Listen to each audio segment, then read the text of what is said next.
হরে কৃষ্ণ। পুত্রদা একাদশী ব্রত 2025 সালে কবে পালন করতে হবে? আগামীকাল 30শে ডিসেম্বর মঙ্গলবার নাকি 31শে ডিসেম্বর বুধবার? এবং অনেকে আবার প্রশ্ন করে যে এই মাসে একটা মাসেই তিনটা একাদশী ব্রত পড়েছে, তাহলে এই যে একাদশী ব্রত এটা পালন করা যাবে না, সেই সঙ্গে পালন কখন করতে হবে? আবার শাস্ত্রে এই পুত্রদা একাদশী ব্রত বছরের সর্বশেষ একাদশী ব্রত। এই একাদশী ব্রতের বিশেষ মাহাত্ম্য কথা শাস্ত্রে বর্ণনা করা হয়েছে। তাই আজকের এ পর্বে আমরা সেই সকল প্রসঙ্গ জানার চেষ্টা করব। খুবই গুরুত্বপূর্ণ প্রসঙ্গ, আমাদের সকলেরই আজকের এই তথ্যগুলো জানা প্রয়োজন। তাই আসুন আগামী কিছুক্ষণ সময় ধৈর্য ধরে আজকের এই গুরুত্বপূর্ণ তথ্যগুলো জেনে নেই।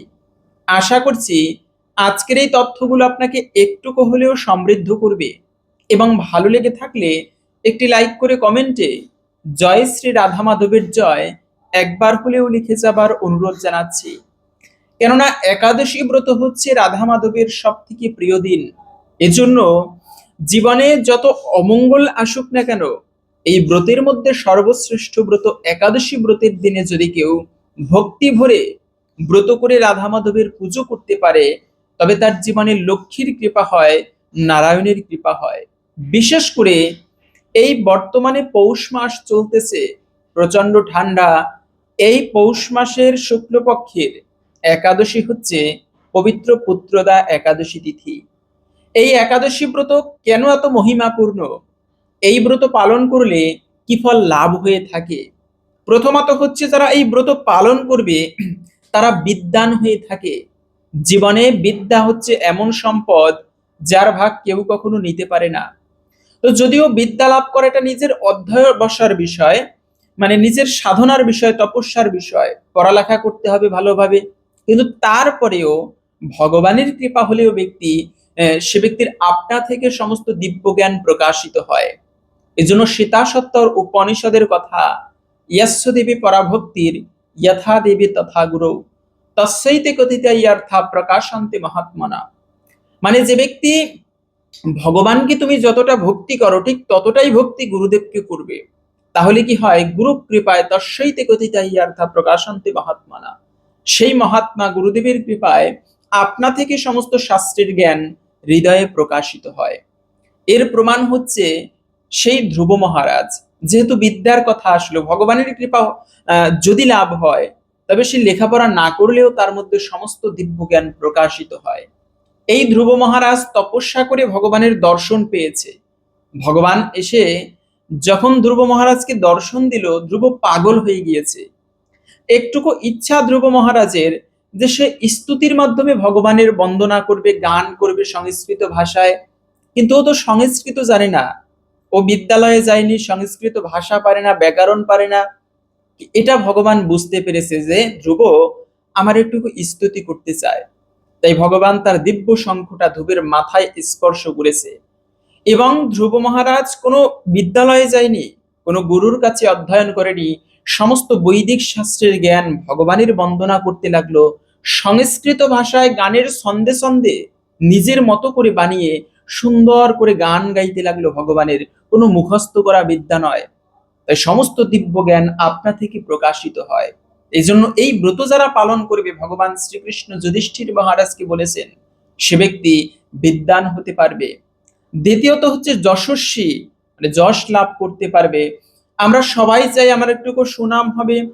তো এই ব্রত পালন করলে ভগবানের কৃপায় সে ব্যক্তি জীবনে সৌভাগ্য এবং সুনাম অর্জন করতে পারবে। তার থেকেও এই একাদশী ব্রত সব থেকে মাহাত্ম্যপূর্ণ কেন? নামেই বলা আছে পুত্রদা। যারা এই ব্রত পালন করবে তারা অপুত্রা লাভতে পুত্রম।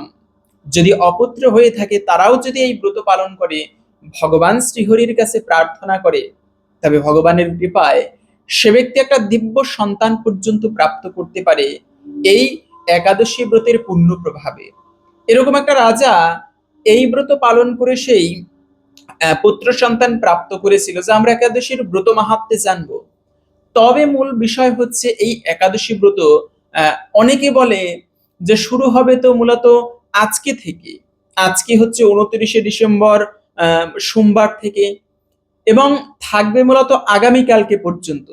তাহলে কথা হচ্ছে আমরা কেন 31শে ডিসেম্বর বা কোন দিনে প্রকৃত তাহলে পালন করা উচিত? তো ব্রত পালনের বিষয়টা জেনে নিচ্ছি। তার পূর্বে এই একাদশী ব্রত কিভাবে পালন করতে হবে, ব্রত কখন করতে হবে, পালন কখন করতে হবে, পালনের মন্ত্র কি, আমরা এক এক করে ধীরে ধীরে জেনে নিচ্ছি। তবে যদিও আমরা অনেকে জানি যে একাদশী ব্রতের পালনের নিয়ম কি, আপনারা অবশ্যই একাদশীর আগের দিনে নিরামিষাদি খাবার গ্রহণ করবেন, মাছ মাংস আদি বর্জন করবেন। এবং যদি অনেকে জানেন যে আজকে একাদশী, মানে অনেকে হয়তো বা জানে না যে আজকে একাদশী, কিন্তু পালন করার ইচ্ছা, আপনি দুপুর বেলা জেনেছেন আজকে একাদশী, কিছু গ্রহণ করেন অথবা ফলমূল খেয়েছেন, তাহলেও ব্রত করতে পারেন। এরকম কি হয়েছে, এই পুত্রদা একাদশীর ব্রত মাহাত্ম্যে পাওয়া যায় যে এক রাজা ছিল। এই রাজা, তিনি পুত্র সন্তান লাভের জন্য ব্যাকুল হয়ে পড়েছে, মুনি ঋষিদের কাছে উপায় জানার জন্য বনে গমন করেছে। সেখানে গিয়ে মুনি ঋষিরা বলল, মহারাজ আজকে সেই একাদশী ব্রত যা পালন করলে পুত্র সন্তান প্রাপ্ত হওয়া যায়।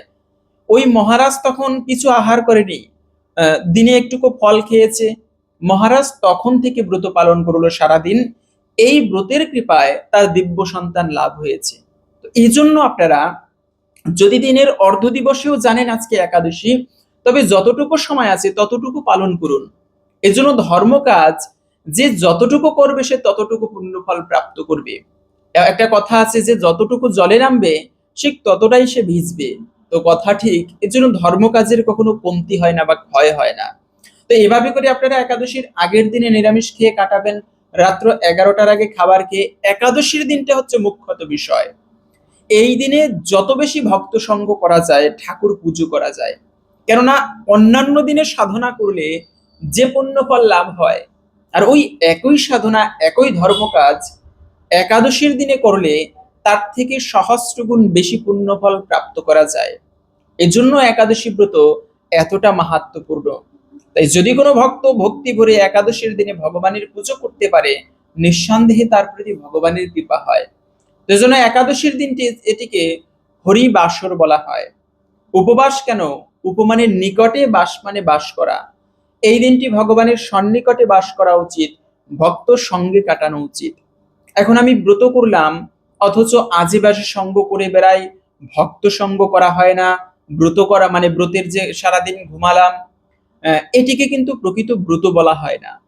এভাবে করে আপনারা ভক্তি ভরে ব্রত করে ঠাকুরের পুজো ঠিকভাবে করতে পারলে তাতে অবশ্যই ব্রতের ফল আপনি প্রাপ্ত করতে পারবেন। পাশাপাশি প্রশ্ন করেছেন একজন মাতাজি, যে এই একজন মা এরকম প্রশ্ন করেছেন যে এই একাদশীর দিনে খেজুর খাওয়া যাবে কিনা। হ্যাঁ, সেক্ষেত্রে খেজুর একটা ফল, সেই দৃষ্টিকোণ থেকে আপনারা খেতে পারেন। কেননা ফল, জল, ঔষধ, ব্রাহ্মণ, গুরুবাক্য এগুলো গ্রহণ করা যাবে। তবে প্যাকেটজাত যে খেজুর ওগুলো খাওয়া উচিত নয়। কেননা ওগুলো প্যাকেটিং করার সময় অনেক সময় সরিষার তেল মিশ্রিত করে যাতে অনেকদিন ভালো থাকে। তো এরকমটা যদি হয় সেক্ষেত্রে সেই প্যাকেটজাত খেজুর খাওয়া উচিত নয়, তা বর্জন করা উচিত। এই দিনে যে খাবারগুলো ভুলেও খাওয়া যাবে না তার মধ্যে হচ্ছে পঞ্চরবি শস্য। আপনি ব্রত না করলেও পেট ভরে সবজি খেয়ে থাকেন, ফলমূল খেতে পারেন পেট ভরে, কিন্তু পঞ্চশস্যকে বর্জন করতে হবে। যেমন ধান জাতীয় খাবার, পিঠা, পায়েস, খিচুড়ি এগুলো বর্জন করা উচিত। গম জাতীয় খাবার, বিস্কিট, কেক, পাউরুটি, আটা রুটি এগুলোকে বর্জন করা উচিত। যে কোনো প্রকার সেই সরিষা জাতীয় খাবার, সরিষার তেল, এমনকি যে কোনো প্রকার শাক বর্জন করতে হবে। এই দিনে খাবারের প্রতি চিন্তা না, এই দিনে চিন্তা থাকা উচিত ভগবানের সেবার প্রতি। ব্রত করলাম অথচ ঠাকুর পূজাই করলাম না, ভক্ত সঙ্গের ধারধারিও নাই, তাহলেও কিন্তু ব্রতের সম্পূর্ণ ফল প্রাপ্ত হওয়া যায় না। তো এটা হচ্ছে বিষয়। পাশাপাশি এই দিনে আর একটা গুরুত্বপূর্ণ কাজ, যদি পারেন এই দিনে ঠাকুরের চরণে পুষ্প নিবেদন করবেন। কেননা পুষ্প অর্পণ হচ্ছে ভগবানের সব থেকে শ্রেষ্ঠ সেবা। এই যে আগামী পূর্ণিমা, এই একাদশীর পরের যে পূর্ণিমা আসে, পুত্রদা একাদশীর পরে পূর্ণিমাকে বলা হয় সেই ধান্য পূর্ণিমা। এবং এই দিনে চন্দ্রদেব তিনি পুষ্যা নক্ষত্রে অবস্থান করে, ওই পূর্ণিমার দিনেও আবার ভগবানকে পুষ্প দিয়ে বিশেষভাবে পুজো করা হয়। আর ভগবানের সব থেকে শ্রেষ্ঠ সেবা হচ্ছে বেশি কিছু করতে না পারলেও শুধুমাত্র কেউ যদি প্রতিদিন ভক্তি ভরে ঠাকুরের চরণে পুষ্প বা ফুল নিবেদন করে, এর ফলেও সে ব্যক্তি ভগবানের বিশেষ কৃপা লাভ করতে পারবে, জীবনের সৌভাগ্য অর্জন করতে পারবে। তো তাই আপনারা এই পবিত্র পূর্ণিমার দিনে, মানে এই একাদশীর দিনে কিছু না করতে পারলেও ভক্তি ভরে ভগবানকে আপনারা প্রদীপ নিবেদন করবেন, পুষ্প নিবেদন করবেন। এবং যদি সম্ভব হয়, যদি আপনি একটা ধামে থাকেন বা যেরকম ভগবানের মন্দির পরিক্রমা করা যায়, তবে চেষ্টা করবেন ভগবানের মন্দির যদি পারেন 108 বার পরিক্রমা করতে এই একাদশীর দিনে।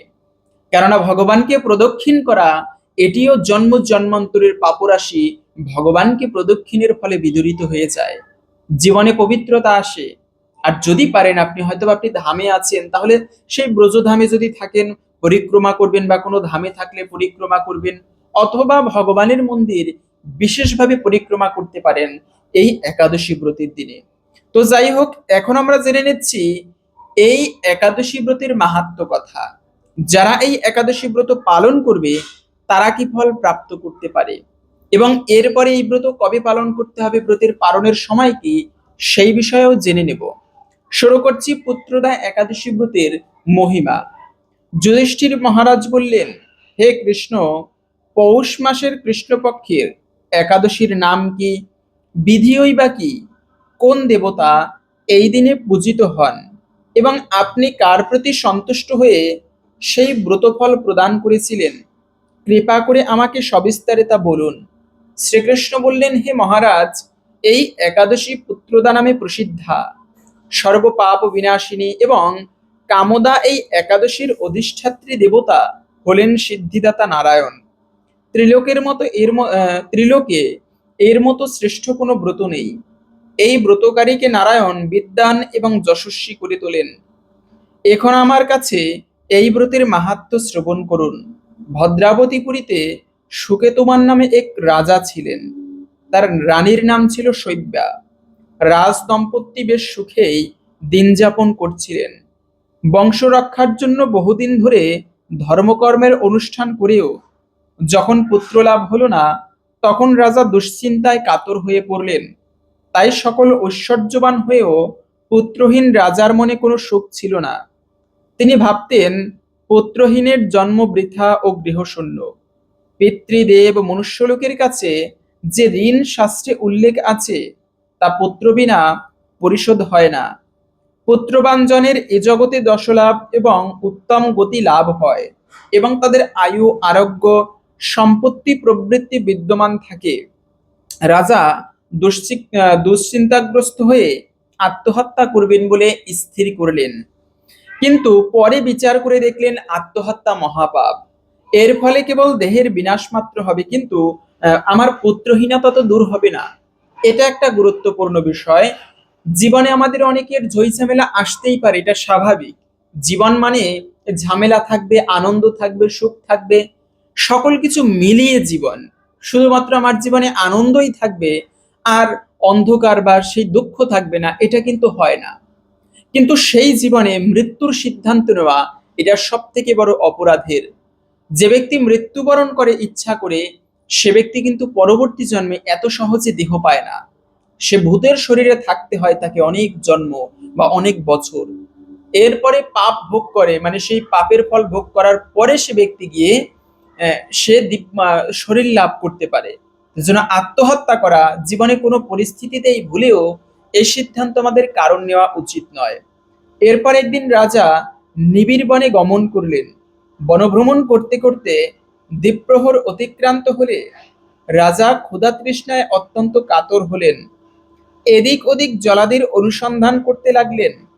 তিনি চক্রবাক, রাজহংস ও নানা রকম মাছে পরিপূর্ণ একটি মনোরম সরোবর দেখতে পেলেন।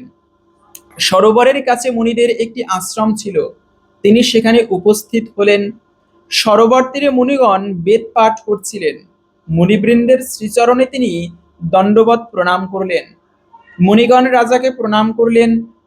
রাজাকে বললেন, হে মহারাজ, আমরা আপনার প্রতি প্রসন্ন হয়েছি। আপনার কি প্রার্থনা বলুন। রাজা বললেন, আপনারা কে এবং কি জন্যই বা এখানে সমাবেত হয়েছেন। মুনিগণ বললেন, হে মহারাজ, আমরা বিশ্বদেব নামে প্রসিদ্ধ। এই সরোবরে স্নান করতে এসেছি।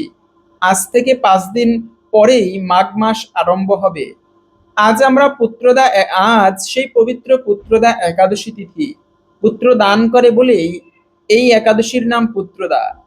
তাদের কথা শুনে রাজা বললেন, হে মুনিবৃন্দ, আমি অপুত্রক, তাই পুত্র কামনায় অধীর হয়ে পড়েছি। এখন আপনাদের দেখে আমার হৃদয়ে আশার সঞ্চার হয়েছে। এ দুর্ভাগা পুত্রহীনের প্রতি অনুগ্রহ করে একটি পুত্র প্রদান করুন। মুনিগণ বললেন, হে মহারাজ, আজ সেই পুত্রদা একাদশী তিথি, তাই এখনই আপনি এই একাদশী ব্রত ভক্তি ভরে পালন করুন। ভগবান শ্রীকৃষ্ণের অনুগ্রহে অবশ্যই আপনার পুত্র লাভ হবে। মুনিদের কথা শোনার পর যথাবিধানে রাজা কেবল ফলমূল আদি আহার করে সেই ব্রত অনুষ্ঠান করলেন। দ্বাদশীর দিনে উপযুক্ত সময়ে শস্যাদি সহযোগে পালন করলেন। মুনিদের প্রণাম নিবেদন করে নিজ গৃহে ফিরে এলেন। ব্রত প্রভাবে রাজার যথাসময়ে একটি তেজস্বী পুত্র লাভ হলো। হে মহারাজ, এ ব্রত সকলেরই পালন করা কর্তব্য। মানব কল্যাণ কামনায় আপনার কাছে আমি এই ব্রত মাহাত্ম্য বর্ণনা করলাম। নিষ্ঠা সহকারে যারা এই পুত্রদা একাদশী ব্রত পালন করবে, তারা পুত নামক নরক থেকে পরিত্রাণ লাভ করবে। আর এই ব্রতকথা শ্রবণ কীর্তনে অগ্নি অষ্টম যজ্ঞের ফল পাওয়া যায়। ব্রহ্মাণ্ড পুরাণে এই ব্রত মাহাত্ম্য কথা বর্ণিত হয়েছে। আশা করি বুঝতে পেরেছেন এই ব্রত পালন করলে আমরা কি ফল প্রাপ্ত করতে পারি।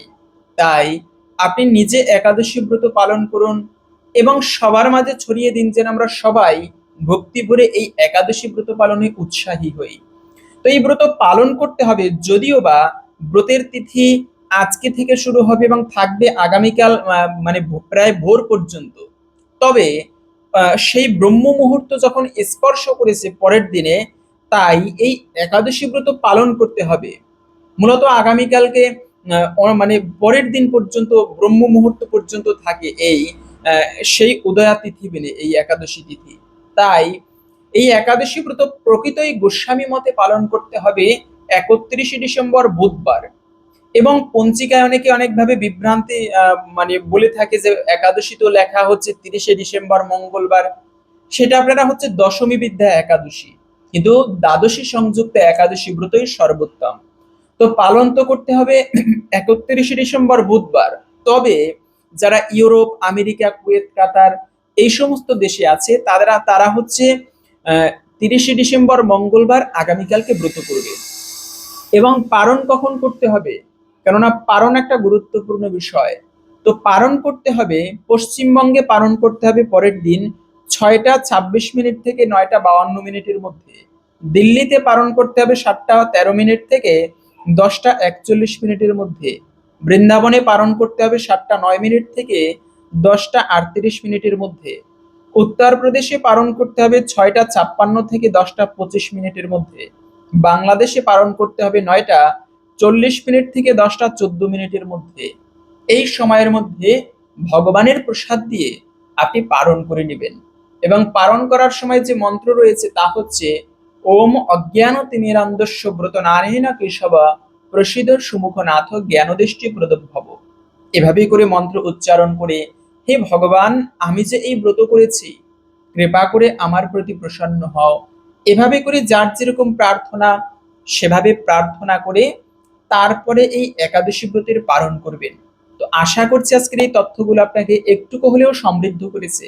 অবশ্যই একটি লাইক করে কমেন্টে জয় শ্রী পুত্রদা একাদশী ব্রতের জয়, জয় শ্রী লক্ষ্মীনারায়ণের জয় একবার হলেও লিখে যাবার অনুরোধ জানাচ্ছি।